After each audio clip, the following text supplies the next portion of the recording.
Si Suwono Yudhoyono, anak daripada Dokter Suwondo. Ya. Itu orang Longiram, asli Longiram, karena adiknya.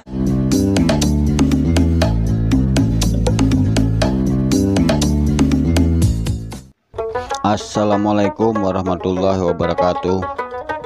Pada kesempatan kali ini kita akan mencoba menggali kisah Kampung Tua Longiram, yaitu salah satu kampung yang sangat bersejarah di daerah Kabupaten Kutai Barat ini.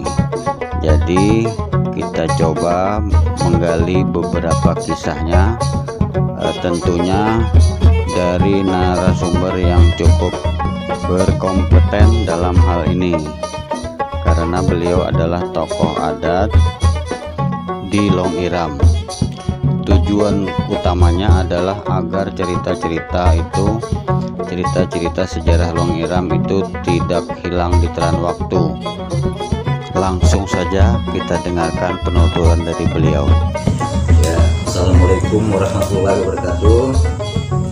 Ya, tentang kita mengacu kepada redaksi yang ada, perkenalkan dulu, kami dari Lembaga Adat Longiram Kota. Saya selaku kepala adat yang membawahi segenap etnis yang ada di Longiram Kota ini.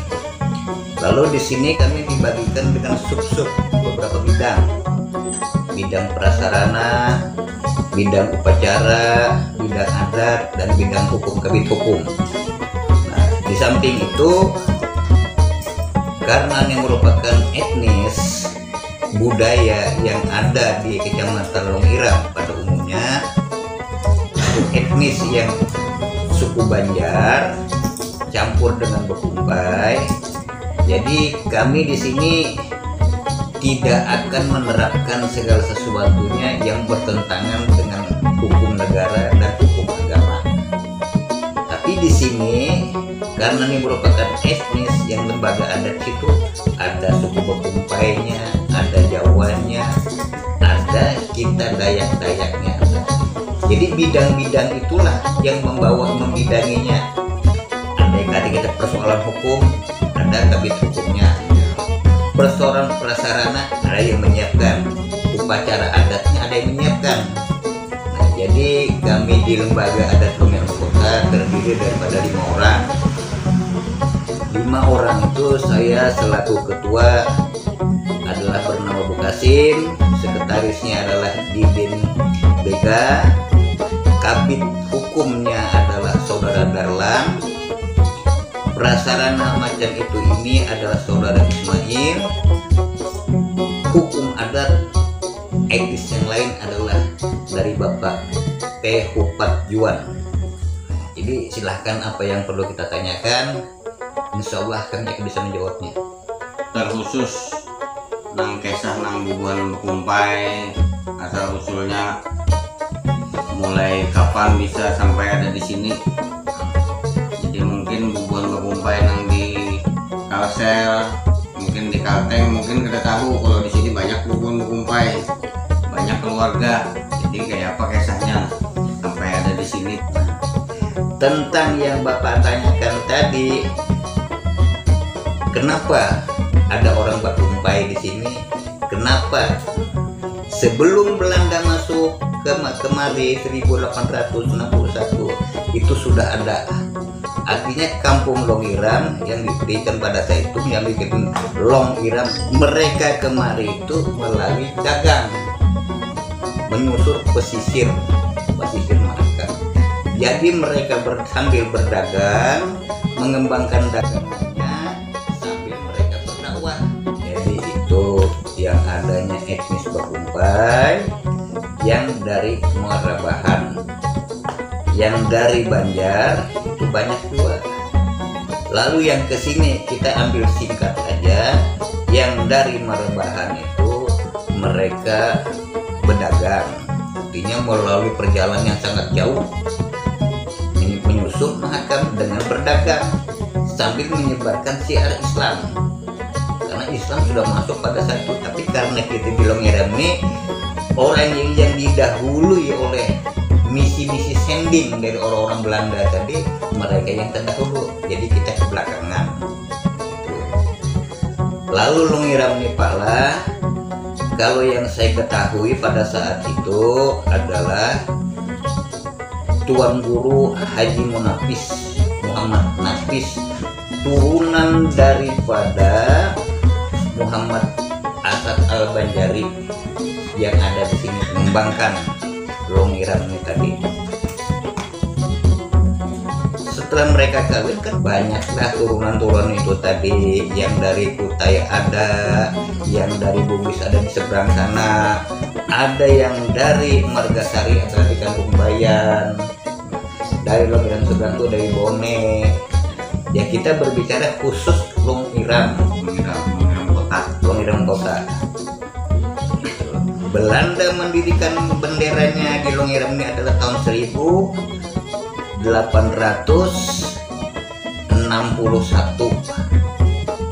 tapi menjadikan Bopen Mahakam ini tahun 1868. Tuh. Lalu Kalimantan Timur ini dibagi mereka 3. Lalu Longiram inilah pusat pemerintahan pada saat itu. Kalau sekarang mungkin camat, kalau dulu itu merupakan kontler orang Belanda. Kontler adalah kontlernya, ada distriknya. Kalau Kutainya ada ajungnya, ada patihnya. Nah, jadi kita di sini setelah merdeka maka berkembanglah menjadi wedana. Nah, ini kewedanaan. Mungkin kewedanaan ini kalau ini apa tetap kecamatan kan? Bukan, di atas daripada kecamatan wedana. Karena sifatnya dulu itu adalah kontler Belanda.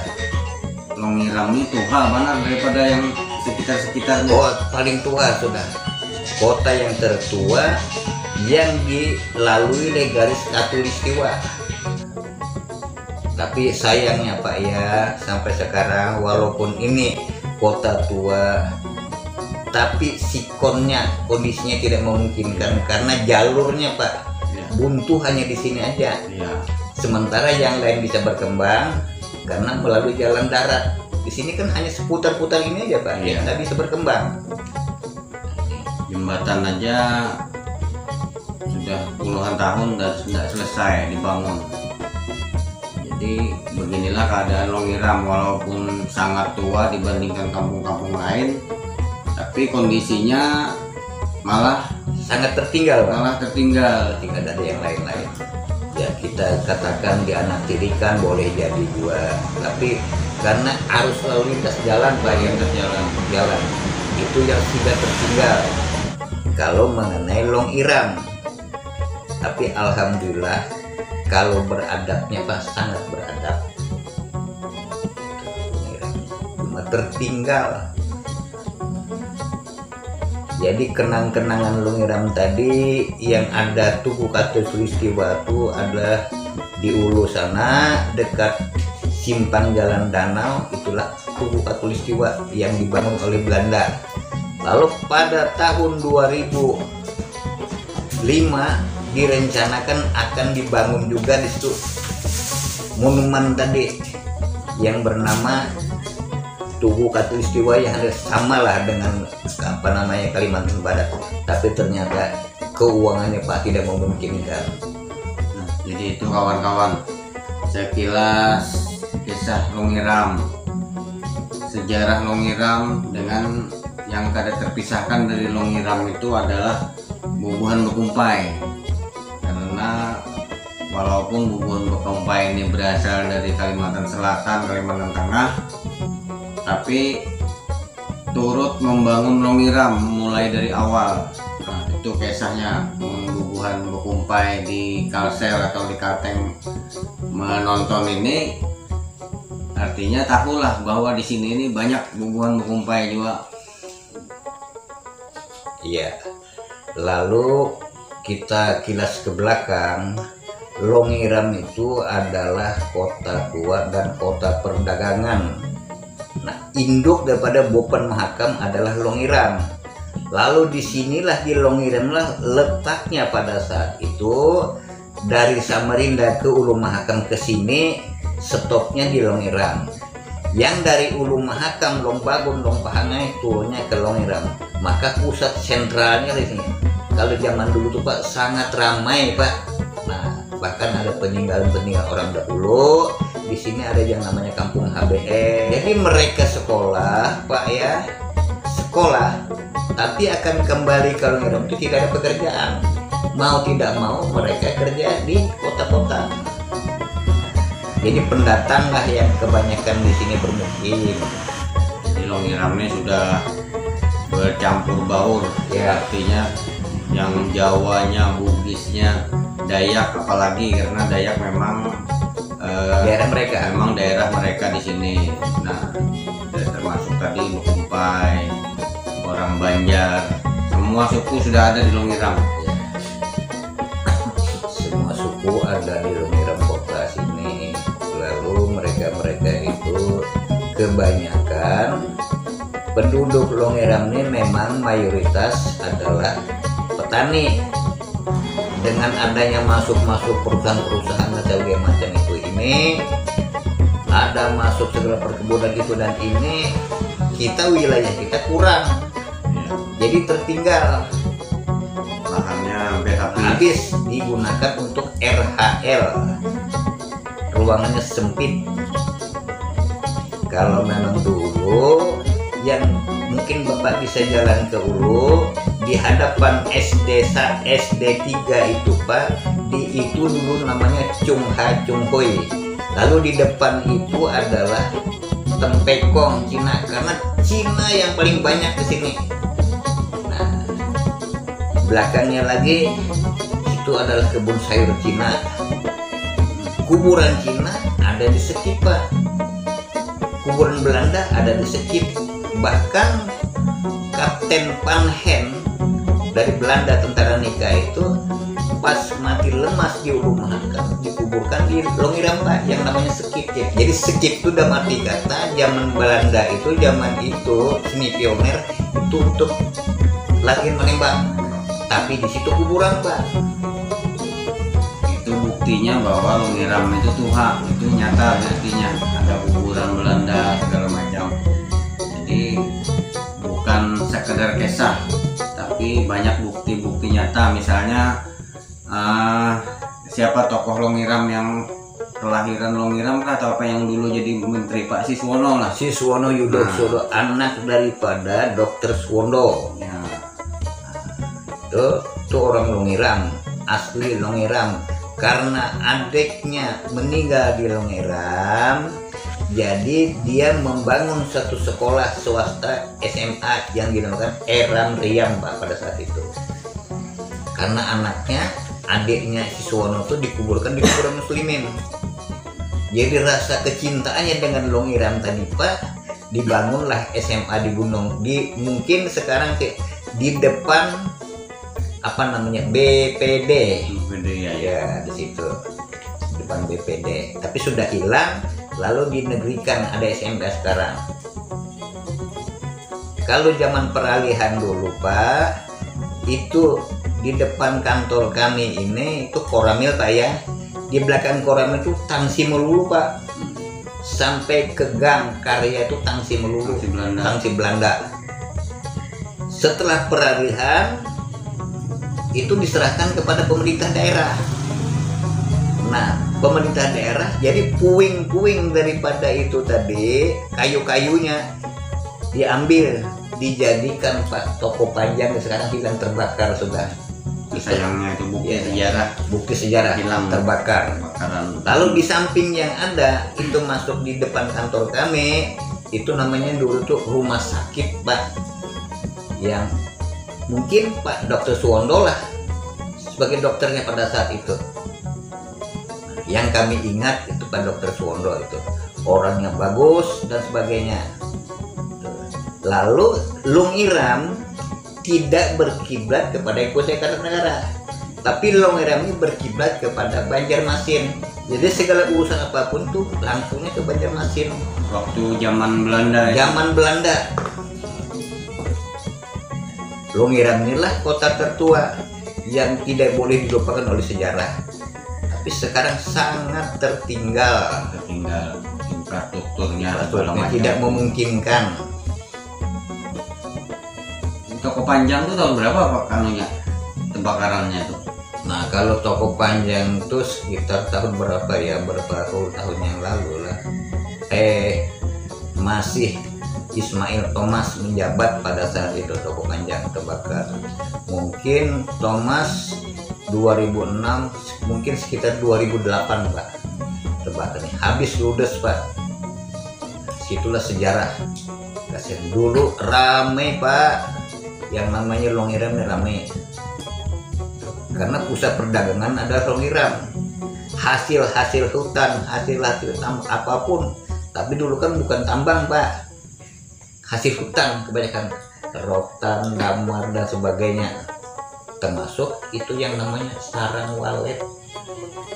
Jadi yang terakhir pesan-pesan pian misalnya dengan bubuan yang kumpai apa untuk yang pemuda-pemuda yang akan datang kayak apa ya, bagi generasi muda, khususnya untuk kemajuan Longiram, generasi muda pada khususnya anak-anak muda sekarang kan anak milenial Pak ya.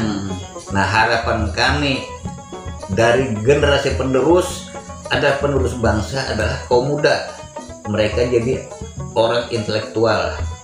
Bangunlah Longiram ini sebagaimana kampung-kampung yang lain ya. Jangan ditinggalkan, karena disinilah letak mereka, orang tua mereka yang mendidik mereka keluar. Kembalilah, bangunlah Longiram ini, jangan sampai tertinggal. Nah, itu pesan Sidin tuh, artinya ada bubuan Longiram yang mungkin di luar sana sudah berhasil, sudah mungkin sukses. Jadi ya mungkin ada sesuatu yang bisa menjadi berharga, bisa memajukan Longiram. Walaupun sulit untuk disebutkan bentuknya apa. Ya, Longiram ini juga Pak daerah perjuangan merah putih Pak pada saat itu tahun 1928. Itu berdirinya Sumpah Pemuda sudah ada di Longiram ini. Lalu pejuang-pejuang Longiram tidak sedikit Pak yang ditangkapi tentara-tentara penir Belanda itu. Nah, bahkan kita merdeka tahun 1945, tapi kemerdekaan itu tidak mutlak. Nanti setelah 1949 baru mutlak. Jadi dua kali agresi Pak. Ada agresi Belanda. Agresi Belanda dua kali agresi. Nah, alhamdulillah pada saat itu tahun sekitar 1947 Pak, direncanakan Longiramnya akan dibumi hanguskan. Orang-orang Jepang dikumpuli, masyarakat dikumpuli Pak. Ya, di depan kantor kepala desa kami yang sekarang nih. Di situ ada sekolahan, hanya satu sekolah Pak. SD itu hanya satu, Longiram nih. Yang kebanyakan tuh kan ada sekolah agama yang kita dikatakan sekarang madrasah lah. Kalau tadi sekolah Arab lah bahari itu misalnya. Nah, di situ rencana daripada Australia nikah tuh yang datang kemari untuk membumi hanguskan Longiram nih. Jadi kalau mau disamakan mungkin Longiram ini dulu kayak di Sanga-Sanga. Ya, nah, perjuangan merah putih. Jadi di Longiram ini juga sebetulnya sudah bersama-sama dengan Sanga-Sanga ya, berjuang. Cuma mungkin ceritanya mungkin tidak sampai ceritanya. Nah, ya artinya banyak yang sejarah, mungkin di mana-mana juga banyak sejarah yang belum tercatat. Jadi pejuang-pejuang kita sini Pak, dia dalam arti kata bergerilya Pak. Mungkin sampai juga ke Kalimantan Tengah, mungkin sampai juga ke Kalimantan Selatan melalui pegunungan Meratus Pak pada saat itu. Itulah.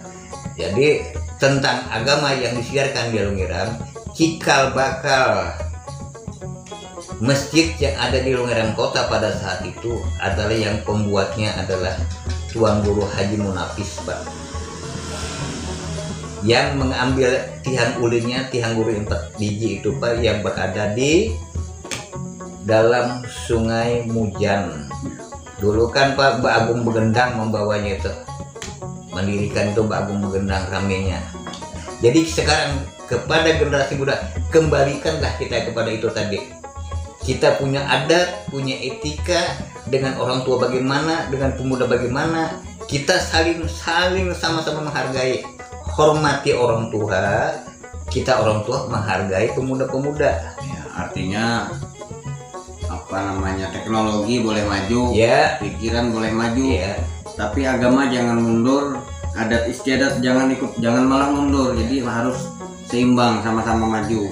ujar. Nah, ini ada kadang-kadang teknologinya maju, kepintarannya maju, tapi agamanya mundur. Iya. Nah, itu mungkin pesan dari Bapak. Nah, jadi saya ucapkan nih terima kasih karena mau menjawab sedikit pertanyaan dari saya, mungkin juga pertanyaan dari banyak orang. Assalamualaikum warahmatullahi wabarakatuh. Waalaikumsalam warahmatullahi wabarakatuh.